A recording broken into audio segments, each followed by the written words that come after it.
સુરતમાં 28 વર્ષીય પિનલબેન નામની મહિલાનું અંગોનું દાન કરવામાં આવ્યું કે જ્યાં લીવર, કિડની, આંખ અંગદાનથી 5નું જીવન બચાવ્યું કે જ્યાં પ્રકાશમય થશે 5 વ્યક્તિનું જીવન। ત્યારે જીવનદીપ ઓર્ગન ડોનેશન ફાઉન્ડેશન દ્વારા 12મું અંગદાન પ્રાપ્ત થયું, જ્યાં મહિલાને ખાનગી હોસ્પિટલમાં લઈ જવામાં આવી હતી, જ્યાં 4 દિવસની સારવાર બાદ તેને બ્રેન ડેડ જાહેર કરવામાં આવી હતી અને આ સાથે તેના અંગોનું દાન કરવામાં આવ્યું છે। તે સૌથી મોટું દાન અંગદાન કહેવામાં આવી રહ્યું છે। ત્યારે સુરતમાં 28 વર્ષીય પિનલબેન નામની મહિલાના અંગોનું દાન કરવામાં આવ્યું, જ્યાં લીવર, કિડની, આંખનું અંગદાનથી 5નું જીવન પ્રકાશમય બનશે।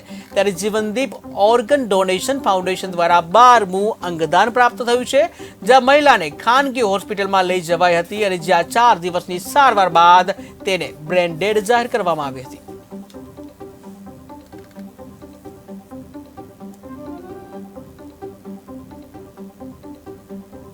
ગઈકાલે અમારા એક મિત્ર ડૉક્ટર મુકેશભાઈ પડસાળા સાહેબનો ફોન આવ્યો હતો કે અમારા એક ઓળખીતા છે પિનલબેન, એમનું બ્રેન ડેડ થઈ ગયું હોય એવો અમને મેસેજ છે, તો આપ આવો અને બધા રિપોર્ટ જુઓ, ત્યાર પછી આપણે આગળ નક્કી કરીએ। જો બ્રેન ડેડ હોય તો આપણે અંગદાન માટે આગળ વધવું છે।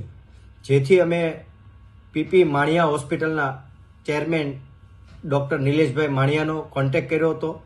એમણે રાત્રે 2 વાગે જ એમની સમગ્ર ટીમ છે એમને બોલાવી અને પેશન્ટ માટેના જે વિશેષ રિપોર્ટોની તપાસ કરવાની થતી હોય એ કરાવડાવી અને ફાઇનલ થયું કે આ પેશન્ટ બ્રેન ડેડ છે, એટલે એમના અંગોનું દાન કરવા માટે પરિવારજનોને રાત્રે 2:30 વાગે જ સમજ આપવામાં આવી અને એ લોકો એગ્રી થયા। એટલે આ પિનલબેન, જેમની ઉંમર 28 વર્ષીય છે, તેઓનું અંગદાન થયું।